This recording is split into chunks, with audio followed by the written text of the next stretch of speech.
Hello, everybody. It's the Melon Man here today, and I've got a very exciting guest with me, Lauren Lockman, who was referred to me by Sab Chan, the breatharian.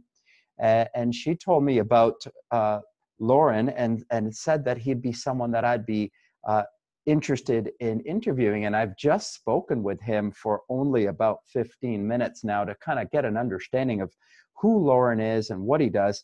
And he's a director of the world's largest water-only fasting center located in Costa Rica. So he's relocated himself to Costa Rica 7 years ago to create Tanglewood Mood and Tanglewood Wellness Center. Is that That's it? right. That's right. Tanglewood Yeah. Wellness Yeah. Center. Tanglewood Wellness Center. Right. Yes. 22 years old, 7 years here. All right. So it's been a vision for 22 years. 7 years. It's been actually. No, we're actually 20. We'll be 22 years old in March, but we started in the U.S. We had two locations in the U.S. We finally moved to Panama, and then we moved to Costa Rica 7 years ago. So we've been extant now for nearly 22 years. Amazing. And Lauren's a touring lecturer. So he's just about to go on a lecture tour. So I'm sure we're just going to get tons of content and information today. So I'm super excited about having this opportunity. Thank you for making the time for me today, sir. Sure, it's a pleasure. Can you please just give us first a quick story about how you got into water-only fasting and teaching water-only fasting and Sure. Why water-only fasting and what it's all about? Yeah, sure. Be glad to, John. You know, as probably many of your viewers are already aware, I mean, I may be sharing some things here that have already occurred to many people, but what happened for me was I had just graduated from school. This was 34 years ago from college. And I found myself very ill about 6 months later diagnosed with chronic fatigue syndrome, irritable bowel syndrome, chronic candidiasis, chronic sinusitis, and 57 allergies. So I'd become allergic to most fruits and vegetables, dust, pollen, mold, you name it. And life was a bit challenging for me back then. And I'd been used to being active and vibrant and vital. I was a competitive swimmer for many years. And all of a sudden, I could barely function. And so I grew up outside of Washington, D.C., politically liberal, medically, health consciously, fairly conservative town. All I really knew growing up was conventional medicine. Might have been different had I grown up in Southern California, but where I was, it was just conventional medicine. So I was, at the time, I was the youngest officer of the second largest commercial real estate company in Washington, D.C. And we had a health plan. I went to my plan doctor, who told me that most of what I was dealing with, complaining about, didn't exist, that the allergies were real. They were diagnosed. I was offered a whole bunch of shots in my butt, but I like to sit down sometimes. And the sinus infection was easily identifiable. And as you can imagine, I was offered antibiotics for that, which I took because I knew no better. And they worked.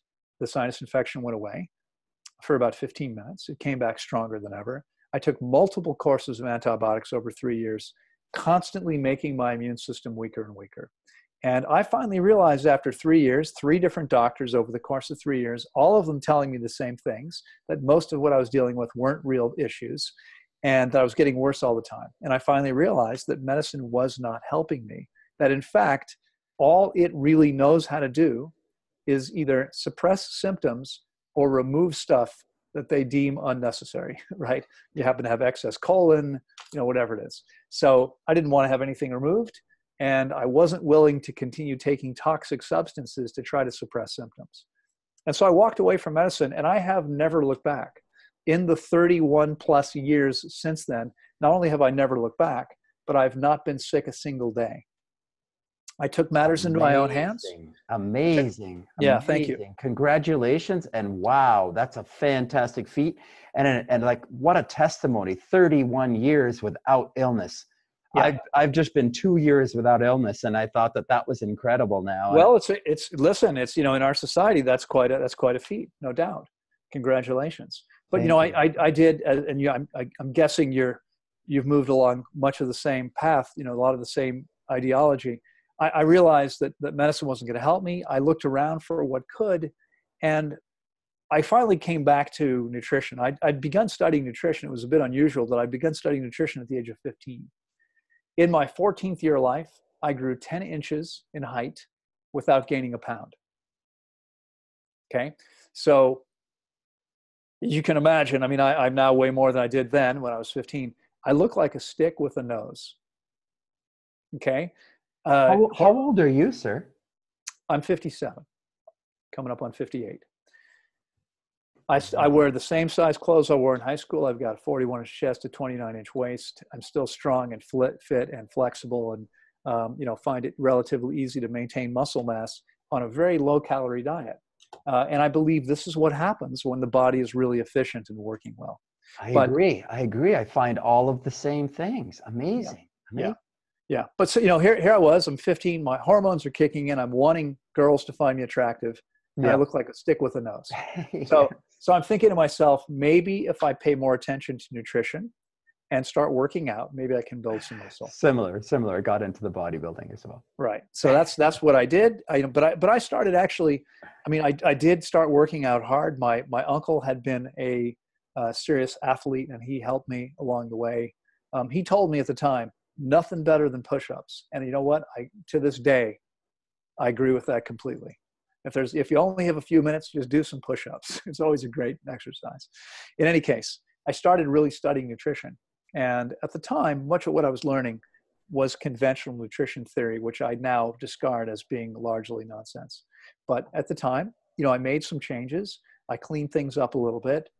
And then here I am now, 11 years later, I'm 26, when I've given up on medicine, realizing, okay, I'm already doing everything conventional nutrition says I should do, and I'm sicker than anybody else. And I'm exercising, and this is what I came to at 35, 40 years old. I'm a personal trainer. I've been doing this for 30 years. I'm exercising. I'm following what they tell me, protein and vegetables, and my body's filled with pain. Like, what's the matter? I'm exercising. I'm eating right. I'm doing my goal setting. I'm doing my meditation. I'm doing my deep breathing. Like, what's the matter with me? And it doesn't seem to make sense. No, clearly something wasn't working. Right. So at that point, I thought about nutrition. What I realized finally was every species on the planet, we now know there are roughly 25.5 million animal species. Every one of them has a species-specific natural diet. Yes. And here I was, I was just a couple years out of school at this point. I was just out of school when I got sick, 6 months. I've been living on pizza and beer. Right. And, subs and other things. And I'm thinking, okay, so clearly that's not my natural diet, but what is? And I started moving in that direction, eliminating things that were clearly not natural to me. I wound up in that first year giving up all processed foods and all animal products. Yes. And for me, that was it. In 6 months' time, I went from being a walking zombie to looking healthy enough that people would see me if they hadn't seen me in a few months, and they'd say, oh my God, you look amazing. What did you do? Mm-hmm. And that's actually what happened to me. It's funny because I never had any intention of becoming a health coach or running a healing center. Wow. But what happened was the change in me was so dramatic that people started petitioning me to help them or to help their family or to help their friends, whatever it was. And that's what happened. I think everybody wants to help. It felt good to help people. It took me a few years to realize that spending all of my time helping people without getting paid and ignoring my business probably wasn't a very good idea. Wasn't a good way to pay the bills. And I wound up a few years later walking away from the very lucrative commercial real estate business to do something I really believed in. And that's what I've been doing ever since. Amazing. Can I pull back just a couple of questions here that came to my mind? Yeah. Can you expand a little bit on antibiotic treatment? Can you add something to that? Well, sure. If we look at the word antibiotic, it tells the story. Anti against, bio is life. Antibiotics kill living things. And people think, yeah, but no, they kill bacteria, and that's a good thing. Well, I don't necessarily agree with that. One of the things that I think people often don't know, it's just one of these facts that often blows people away, is that we have approximately 10 times as many bacteria in our bodies as our own cells. And we depend on these bacteria. We have a symbiotic relationship with them. Symbiosis means two different species help each other in two different ways. So it's not you and I'll scratch your back if you scratch mine. We have to be doing different things. And so with bacteria, what happens is we house and feed them, and they clean up the garbage for us, okay?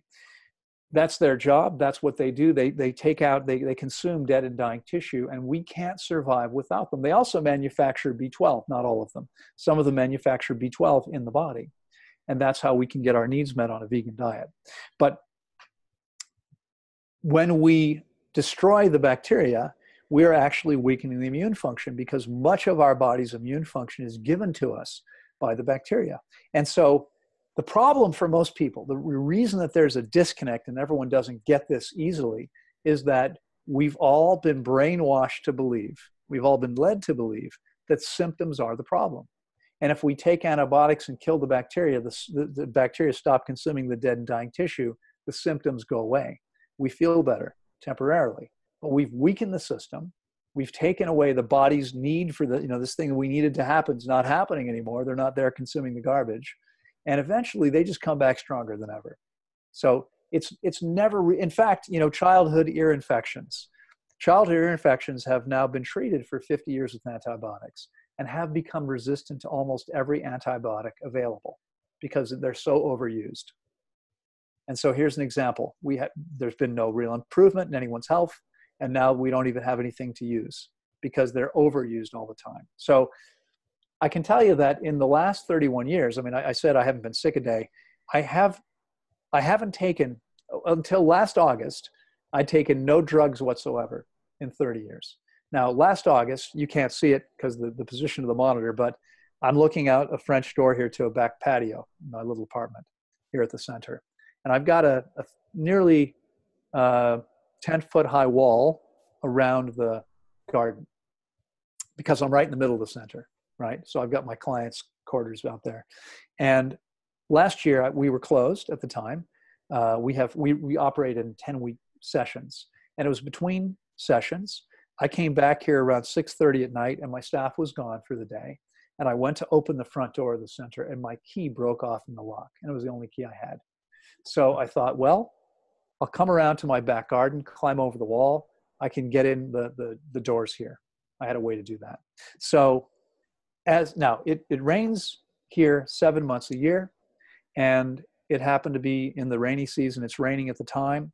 I'm up on top of the wall. I'm wearing my flip-flops as usual. And I go to turn around, and my flip-flops slip, and I fall approximately 10 feet from the height I was at onto my back on the concrete. And it turns out I broke my hip, but I didn't know that my back was in so much pain. I thought I'd broken my spine. And I didn't even realize for a couple of weeks that my hip was broken because my back was in so much pain. And so that was on Friday night. On Sunday, we were closed. No one works on Sundays when we're closed. But 3 or 4 of my staff members came over here together on Sunday to try to convince me to go to the hospital to get x-rays because they knew I had no intention of doing that. The first thing I do when there's any injury whatsoever is I stop eating. I fast. Yeah. And sure enough, since Friday night, I've been laying in bed, fasting, sipping water, just resting, in severe pain, unable to sleep because the pain was so intense. And I went to the hospital that day because they insisted. And I got some x-rays only of my spine, which was fine. And the doctor, when I was leaving, gave me some sleeping pills and some ibuprofen for pain. And I would never take sleeping pills. I did not take them. I didn't take anything for the first 5 days. But after 5 nights without any sleep whatsoever, I decided on that 6th day at bedtime to take an ibuprofen to see if it would relax me enough that I might sleep. And it worked. And on the next night, I took 1 more ibuprofen and I slept again. And then I flushed the rest down the toilet. And those are the only drugs I've taken in more than 30 years. It was just those 2 ibuprofen. And so, with me, if I had an infection that I believed would kill me, I would take an antibiotic, but only if I believed I would actually die without it.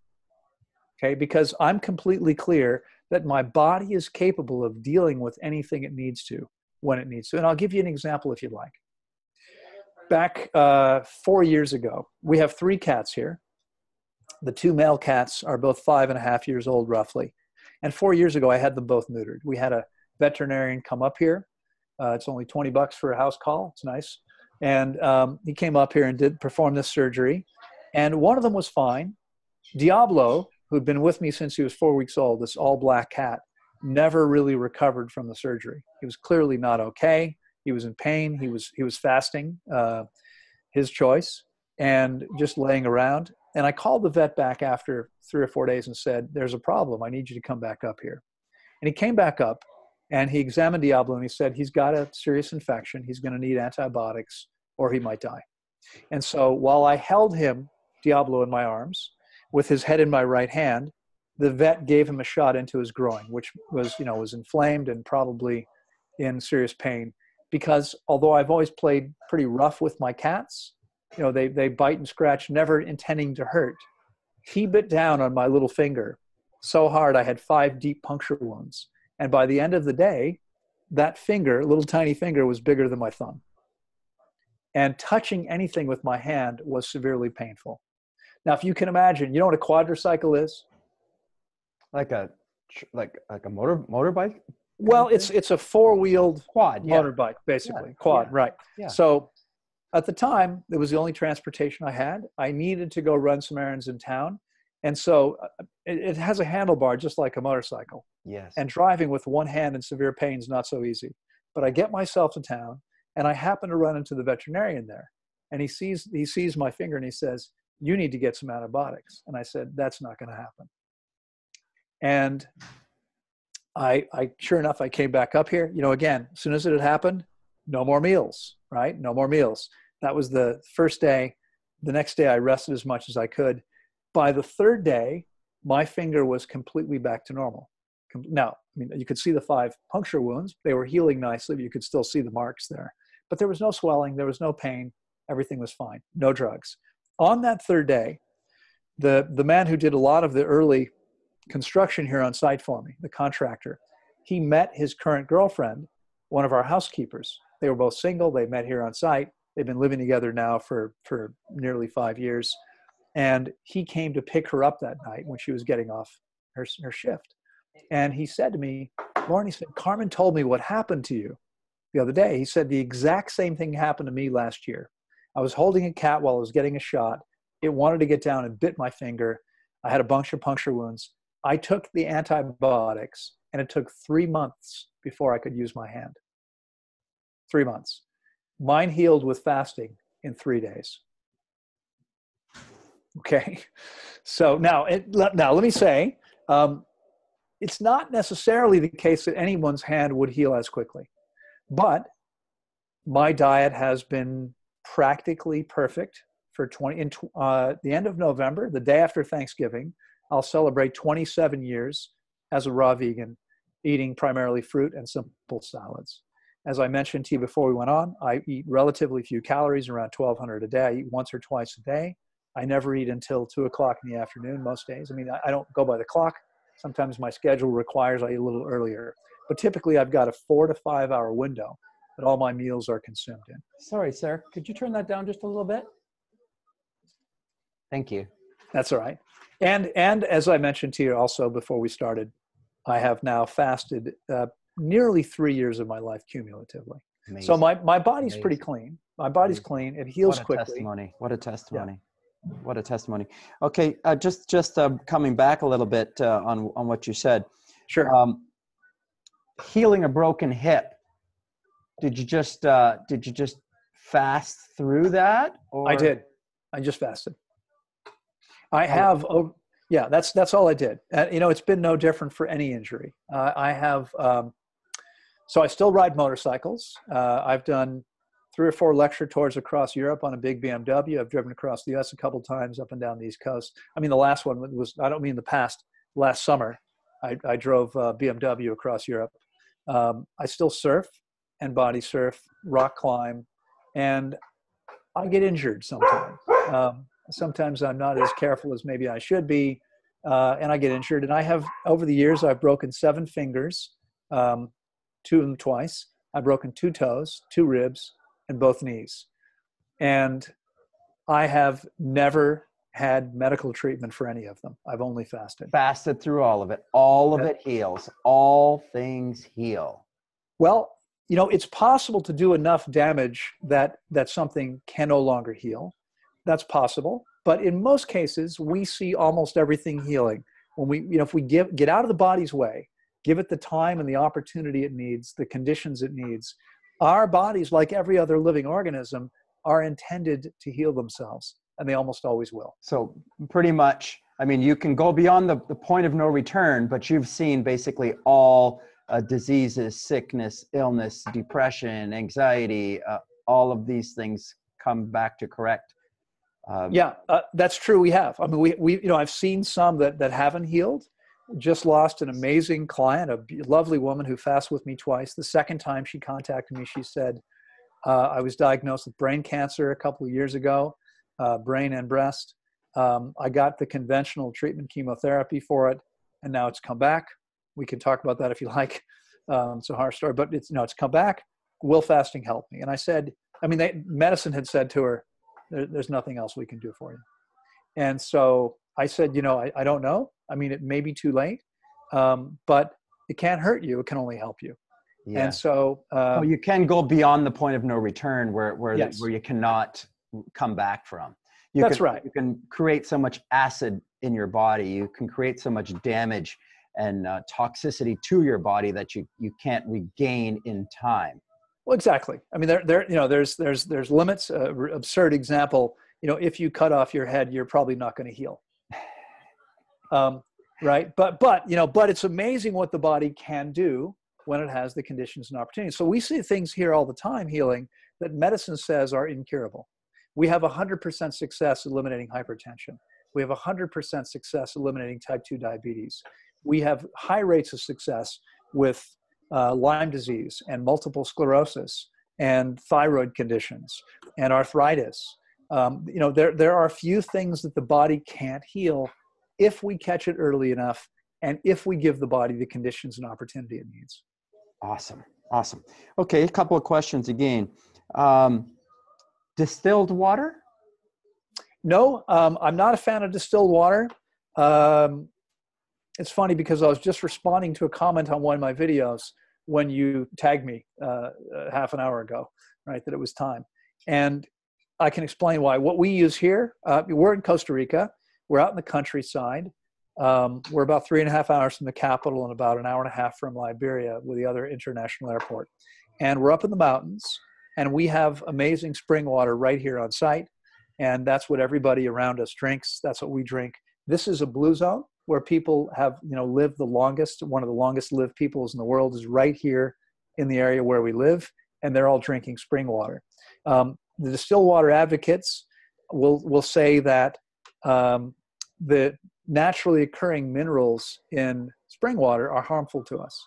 And yet 25.5 million other species all thrive drinking the perfect spring and stream waters on the planet. They don't have distillers and they don't need them. Unfortunately, much of what is said, I believe, is simply not quite accurate with regard to distilled water, for instance. They'll also say that distilled water, which is negatively charged, as I'm sure you're aware, will grab the toxins and only will take the toxins out of the body. Unfortunately, distilled water doesn't have an intelligence, doesn't have an intention. It's not going in there to clean the body. It's just doing what happens. This is magnetism, and this is the way it works. So something which is positively charged will grab anything that's negatively charged, will grab anything that's positively charged. And it so happens that 4 of our primary electrolytes are positively charged. Calcium, magnesium, potassium, and sodium are all positively charged electrolytes. Something negatively charged, like distilled water, comes in, it's going to grab them and happily escort them out of the bloodstream, which is not necessarily what we want to happen. So, but there's also other things about distilled water. It's said there are people out there teaching that rain is distilled water, it's natural. Unfortunately, that's not true either, because water precipitates out of the air when it contacts a solid object. So in a distiller, there's a stainless steel plate. When the steam rises and hits the plate, then it condenses. In the air, water precipitates out around a solid molecule of something.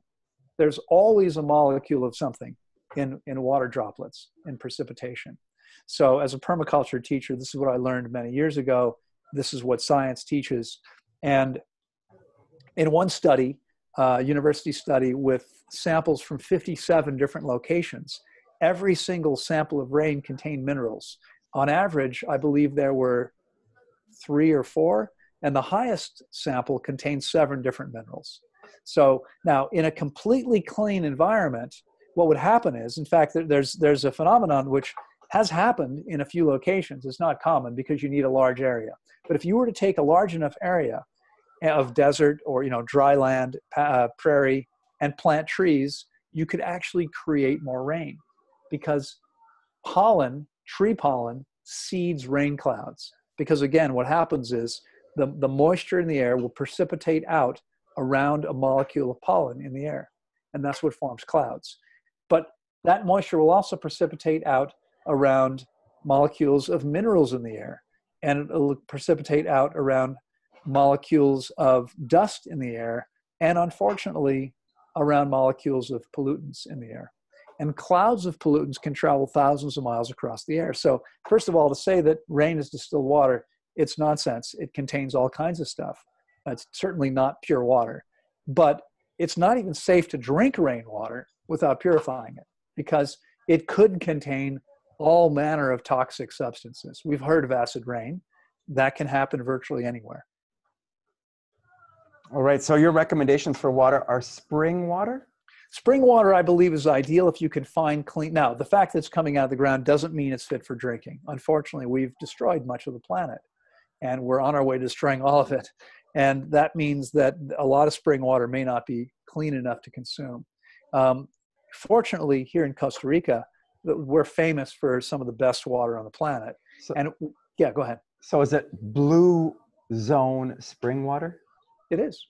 That's what you're suggesting then? Is that what you would say is blue zone spring water? Well, I mean, I'm not sure that the spring water, that the water is the only thing that makes the blue zones blue zones. So it may be that there's perfectly acceptable water in other places too. Where are you, John? I'm in Canada. You're in Canada. Okay. The 51st state. So in California, in Northern California, as you head towards the Oregon border, you come to Mount Shasta. Beautiful place if you haven't been there. And Mount Shasta is where the headwaters of the Sacramento River exit the ground. And it's amazing how much water is just pouring out of the ground. And that becomes the Sacramento River, which is one of the largest, maybe the longest river in California. It runs all the way down through Sacramento and into through California. Mount Shasta, if you go there any day of the week, you will see dozens of people coming and going with large bottles to collect the spring water. It's believed to be perfect. I've drank quite a bit of it myself when I'm touring there, because I have a friend that regularly drives there to fill up to supply himself for a month or two at a time. And I think there's probably high quality water found all over the planet. Not everywhere, but in many different places. So there are some high quality spring water zones all over the planet. Yes, I believe so. Yeah. And obviously blue zone spring water is awesome. Likely to be some of the best. Right. Likely to be and then would you say that if it's not blue zone spring water or spring water from some of these key zone areas and all over the world, that distilled water would be wonderful alternative? Well, because of the fact that distilled water is escorting electrolytes out of the bloodstream, I don't think it's ever really a good idea to use distilled water, but I think it's actually a much worse of an idea when fasting, because when we're eating, at least we're replacing those electrolytes. When we're fasting, we're not. So if we're taking electrolytes out and we're not replacing them, we are putting ourselves in harm's way. And this may be why. If you look at places in the U.S., there is one fasting center left in Northern California, one real fasting center, and they use distilled water. And their average fast is somewhere around 10 days, I think. Our average fast here is more than 26 days. And it may well be that our clients can go longer because they're not drinking distilled water. They're drinking spring water. Right. I don't know. So when fasting, especially, we should probably introduce some spring water because of the extra minerals that are being drawn out of the body. Well, the thing is, our bodies aren't necessarily looking for the minerals in spring water because those are inorganic, but we run on microelectric current. We don't run on sugar or fat. We use sugar or fat as the fuels to manufacture electricity in the body. And electricity is what we're actually operating on, which is why when I fast, I feel perfectly fine and perfectly energetic because my body still has plenty of electricity. When people who are coming here to fast and they're toxic, they feel weak and tired. Many people think, no, fasting, you're weak and tired because you're not eating. No, it's actually not because you're not eating. It's because your body is dumping toxins into the bloodstream. When the body's already clean, you feel perfectly fine fasting. So if you can't get hold of good quality spring water, my next best recommendation would be reverse osmosis water. Yes, reverse. And the reason I like it better than distilled is because it does nearly as good a job. In fact, if you get the finest micron filters, which I don't recommend doing, let me clarify.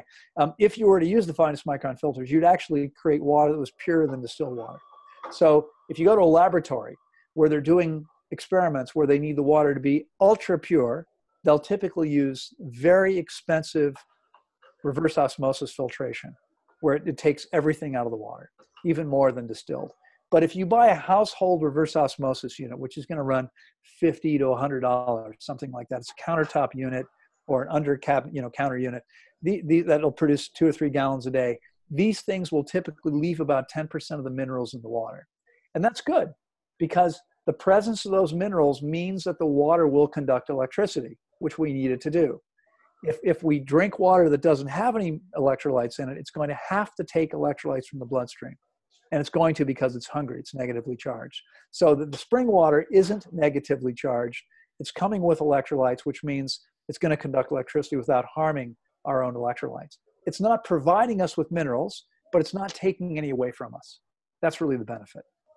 And I've always kind of taught, that you're going to get your electrolytes from your fruits if you've moved to the correct nutrition daily. Yeah, absolutely right.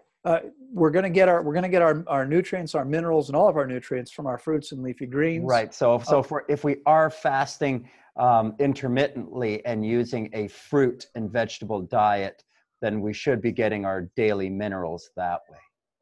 Yeah, absolutely, no doubt about it. And that's how we would nourish ourselves minerally. And in that case, then would you advocate a distilled water as your? Well, I would never advocate distilled water. Again, it's an unnatural substance which doesn't occur on the planet until we make it. And it's always going to take electrolytes from you. Now, if, intermittent fasting, where let's say you've got a 20-hour window each day like I do most days, and I'm taking in plenty of electrolytes when I do eat, I'm not so concerned about the lack of electrolytes, but I still don't necessarily want to be taking them away and then forcing the body to replace them all the time. So I prefer to drink water. I mean, I don't believe we can ever improve on nature. So I'm very fortunate. I mean, you could do the same thing. I made the choice to leave my siblings and my parents and most of my friends and move to a place where I can get high quality water right out of the ground, where I can grow amazing high quality food 12 months of the year, where I can wear shorts and flip flop all year long and surf all year long. I mean, for me, this is the climate that actually supports human life because we are tropical animals. Yeah, I agree. That's ideal. Yes. Yeah, it's ideal. Okay, a couple of questions come up from what you said there. Sure. Thank you so much for getting into detail about distilled water. Yeah. 2 things. I know we're going to piss some people off there, by the way. That's okay, though. Yeah, for sure. I mean, when we're talking about opinion about nutrition, nutrition's like religion, right? That's right. That's right. People are as closely and intimately connected with their nutrition as they are to their religion. So. I can't remember now who once said, if you're not pissing some people off, you're not doing something right. You're not having a big enough impact, because if you're out there in a big enough way, sharing whatever it is you have to share, you're going to piss some people off. That's okay. Yeah. That's a part of the game as well too. Some Exactly. people are going to be upset with you, and some people aren't going to agree with you. But you've got to do what you know is best, and share Exactly. what you know and believe is best from what you've found from your experience. Exactly. Yeah. Right. And by the way, I mean, I will add that, again, yes, this is just my opinion. It is based on science. There's a lot of what I've read out there from the distilled water people that's not really scientifically supportable, some of their statements. For instance, this piece about only grabbing toxic stuff. It's going to grab anything that's positively charged, and that includes 4 of our primary electrolytes. But the other thing I think that differentiates me, John, from many other people with opinions. Everybody has an opinion. Mine's not more valid than anyone else's, but mine is based on having worked with more than 10,000 clients over the last 27 years. I've been coaching people. Well, I mean, I don't agree. I don't disagree with you that Blue Zone spring water is probably the best, right? Because it's ideal. You know, I think to touch on that distilled water and the negatively charged there, I think you've got to look at it more, not so much that it's only attracting positively charged, because of course it would also attract anything that's more negatively charged, because distilled water is not, it's neutral. Distilled water is neutral. It's actually the middle of the pH scale, right?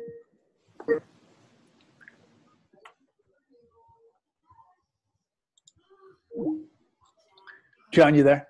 Yes. Okay, I'm sorry. I had a Skype call coming in, and I just hung up on it. I don't know who it was or what was going on with that, but I didn't have a call scheduled, so okay. I normally do take calls. What I said there was that distilled water is not only going to attract positively charged things, not only alkaline elements or you know, positively charged elements, but it's because it's neutral. It's neutral. Oh, there it is again. Well, I don't know. I mean, all the science says that distilled water has a negative charge, but it's water is neutral, pH 7. Yeah, and from what I've studied and realized from my study, I guess, is that the pH scale is actually built on distilled water. That they've built the pH scale upon distilled water, which is 7 neutral is distilled water. Mm-hmm. Okay, I'm not sure. That's where what I have read, that the pH scale was built upon. So sorry about that. I'm not sure how. I guess I need to. How do we do this call? Are we on Skype? Yeah. No, we're on Zoom. Okay, good. I'm going to close Skype then. All right. Because someone keeps calling me. Okay, good. Yeah. So it would obviously attract anything that was more negatively charged as well too. So it wouldn't only attract positively charged, but any toxic elements that are negatively charged, that are more negatively charged than 0. Mm-hmm. Okay. Well, I can't comment on that, since my understanding is a little bit different than yours. Right. Yeah. Going beyond that, I appreciate your opinions there. Sun gazing. Uh-huh. Are you a proponent of sun gazing? Well, not exactly. I mean, yes and no. I believe that exposure to sun is critically important. I think it's unfortunate that so many people do not give themselves that exposure to sun. And of course, depending on where you are, I mean, you didn't say where in Canada you are, but I'm in southern Ontario. I mean, okay. So I mean, sun is great here in the summertime, 6 months of the year. But right. 6 months of the year, it's kind of more challenging to get sun. So yeah. I do encourage people to look towards the sun for some minutes daily. Right. I understand the ideas behind it, the theories behind it. I similarly believe that we need to expose ourselves to sun and sunlight, and that we actually do need sunlight in our eyes, but I wouldn't do it by looking directly at the sun, not with my eyes open. So what I encourage my clients to do is gaze at the sun but with eyes closed. You've Yes. probably noticed that you can actually feel the light through your eyelids. Yes. And I believe we're getting all of the benefits that way. I know you can train yourself. I've done Yes. some sun gazing the way you're talking about. But it's Oh, still I'm a definitely encourager of eyes closed as well too, allowing the okay. forehead. Yeah, for sure. Yeah, Just getting beautiful. sunlight is, I Right. think, necessary. Oh, critically important. And I mean, for those, if you have a large audience, I mean, I'm guessing your audience is probably everywhere, but if you've got a lot of people that are listening from other places like Southern Ontario that are close to the North Pole, you're going to want to make sure that you actually get away and get get down to Florida, get down to Mexico over the winter once or twice if you can. And a lot of people are going to say that's impractical. I realize it's not an easy thing to do. The problem is that it's not just the lack of natural vitamin D. Yes, you can take vitamin D supplements. My preference is always to get our nutrient needs met naturally rather than unnaturally, if possible. But it's more than that. As I said a moment ago, I mean, as it happens, we actually need to get photons, light rays, into our eyes in order for our autonomous nervous system to function properly. And so if you're living in a place where there's relatively little sunlight much of the year, that's difficult to do. As I'm sure you're well aware, as I'm sure many of your listeners are aware, sunlight and the lack of it also affects our emotional state. And so in Scandinavia, where you have the largest number of people living the furthest from the equator, you have the highest levels of alcoholism, depression, and suicide. It simply doesn't work for us to be in places where we can't get enough sunlight. Interesting. Good, Yeah. good share there. Thank you. You're welcome. Another question about something that you brought up that I'd like to go a little deeper into, because I do Sure. think that electromagnetic energy is very intricate aspect to total body healing, and you've Sure. touched on electric energy of the human Uh-huh. being. Can you expand a little bit further on maybe electromagnetic energy? Maybe you could touch on grounding. Does that come into it? Sure. Well, yes. Fortunately, living in a place like Costa Rica, I am barefoot most of the time. And so, and most of, here, most of our structures are on the ground, one-story structures, which mean even through the concrete, there's some degree of grounding happening. I encourage my clients who are fasting to go and spend at least half an hour, 45 minutes on the grass every day, if they're willing to, laying on the grass. Because for most people, especially when they're cleansing, it seems to have a significant impact. And the reason that this is so impactful, the reason this is so powerful, is because most of us live in a world today where we are constantly being bombarded by all kinds of junk radiation. Whether it's microwave radiation from cell phone towers, or it's Wi-Fi signal in your own home or apartment. Now, I'm sitting here in my little apartment, and you can see, John, through the open doorway. There's my bed. That's my bedroom.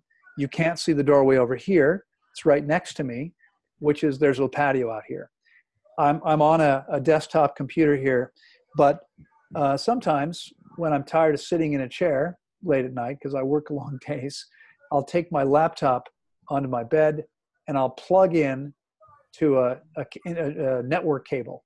Okay, we don't have any Wi-Fi on site, only network cables. So there's an internet lounge where my clients can go with their laptop or to use one of our computers. And here in my own home, it's only wired connections, cabled connections, because Wi-Fi is quite harmful to us. Now, it's not just that. The radiation from the monitor itself is harmful. The radiation from every appliance. So, if you've got children, you want to make sure they're not sitting too close to screens. Like sitting right in front of a television is a bad idea, simply because of radiation. Microwave ovens produce a ton of radiation, even when they're not operating, just having them plugged in. I saw this with my own eyes. I never would have believed it. I had a friend who had an assessment done of a home she had under contract. And a guy came in with a meter to actually look at the amount of radiation. And when we walked in the kitchen, the needle buried at the top. I mean, it started to go up. And as we got closer and closer to the microwave oven, it was buried. The microwave was sitting there plugged in, but not operating. We unplugged it. the needle will drop way back down. So I'm not even sure how that's possible, but this is what I saw happen. What you want to do is minimize your exposure to any kind of radiation. So a couple of important things to avoid. In fact, when I started figuring some of these things out, when I started changing my own diet, I'd built myself a waterbed in college and was sleeping on one. If you know waterbeds, you've got a bladder full of water, and water, if you've ever been in the ocean, when it's 72 degrees, it feels pretty good at first. But after about 20, 30 minutes, most people start to feel a little chilly. Although that doesn't necessarily happen with 72-degree air. And that's because water is a much better conductor of heat than air is. So water beds are heated to about 100 degrees, because if they're not, you're going to get sick. It's going to take all your body heat. So for years, when I realized this, I've been sleeping about 8 to 10 inches away from a powerful electric heater. It's a coil that heats the water.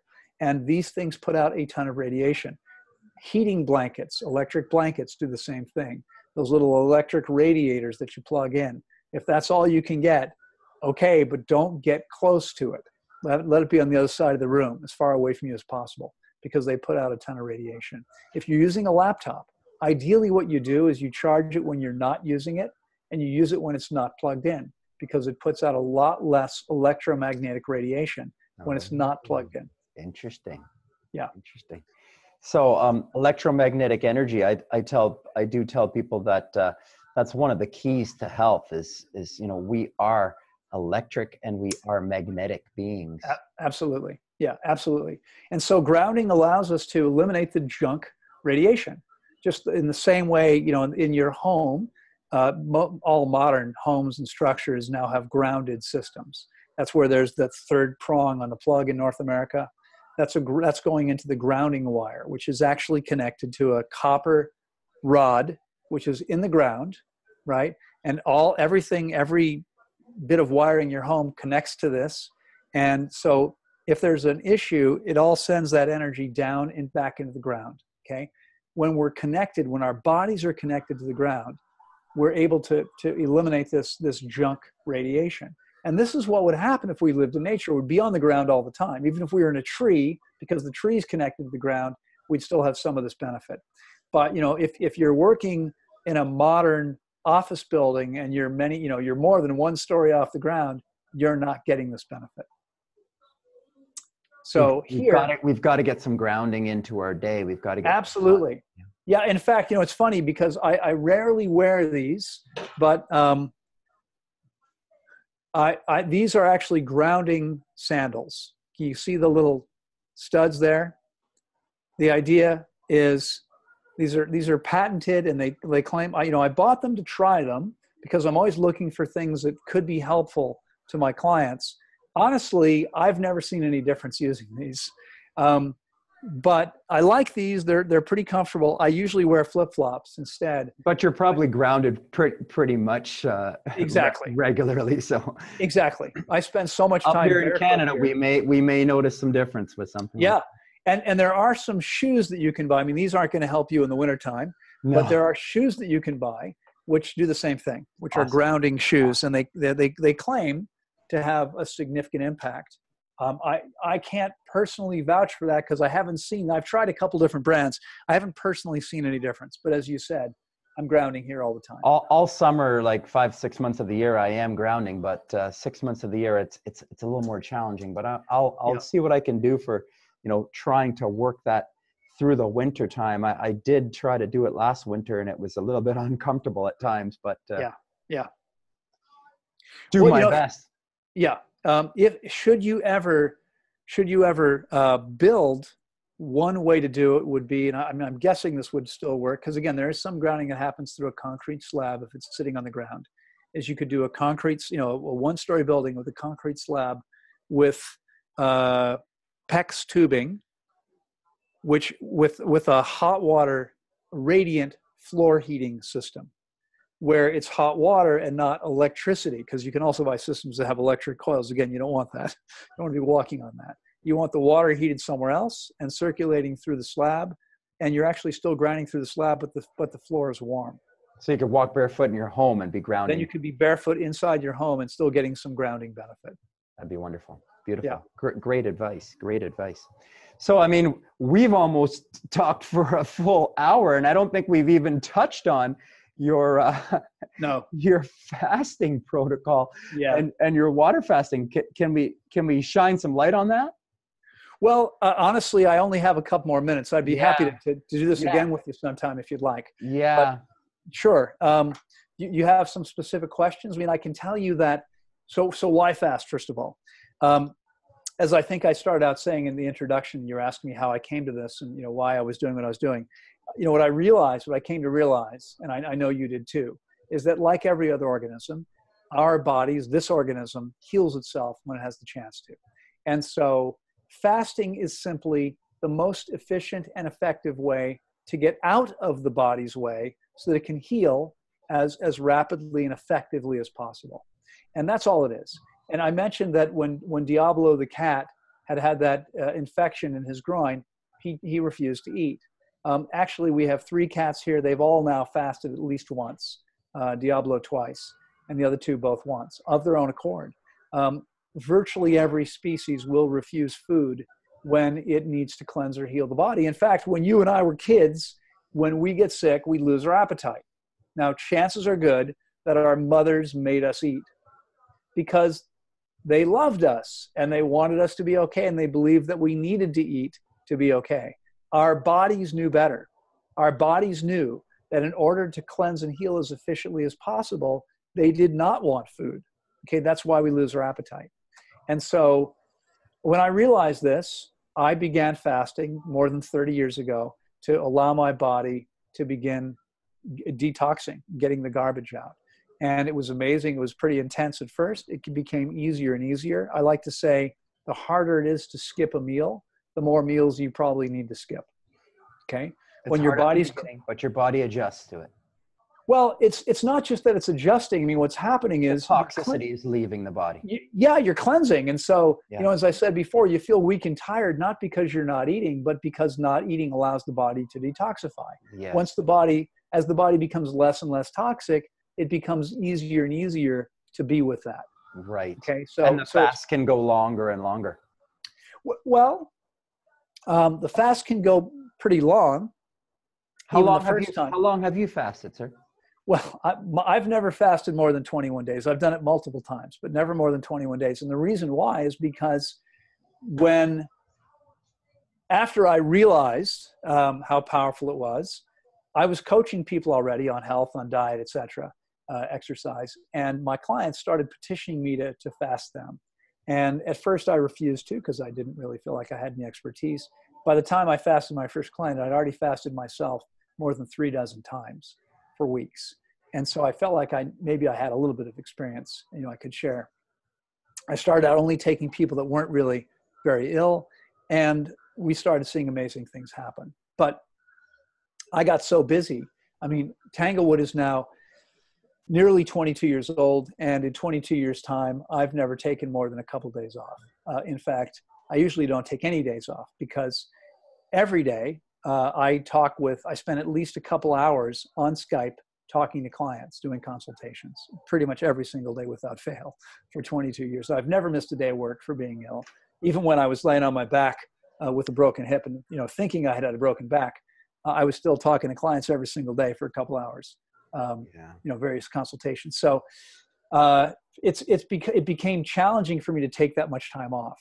And I've created a situation that's more challenging than ever because I've never actually taken a salary from Tanglewood. So I live in a little apartment. It's a few hundred square feet here in the center. I drive a car that the center paid for. I travel to speak. I'm on my way to Sarasota, Florida. Actually, I'll be doing a 5-day event from the 10th through the 14th of November. And there's still some space available. If you go to my website, tanglewoodwellnesscenter.com, click on events, you'll see the Sarasota event. And there's still some space there and a 25% discount right now that the promoter is offering. I'm there as an invited guest. I'll be speaking about half the time over those days. From there, I'll be flying to Israel and speaking for 4 weeks on my second lecture tour there, doing a whole variety. I think we've got about a dozen events planned over the course of 4 weeks. So I do a lot of traveling and speaking, but I mean, I don't really have the ability to take time off completely because I don't have any income. Yeah, I don't, I have to be working, or frankly, I don't have a way to pay the bills or eat. So, isn't this the reality of doing what you love?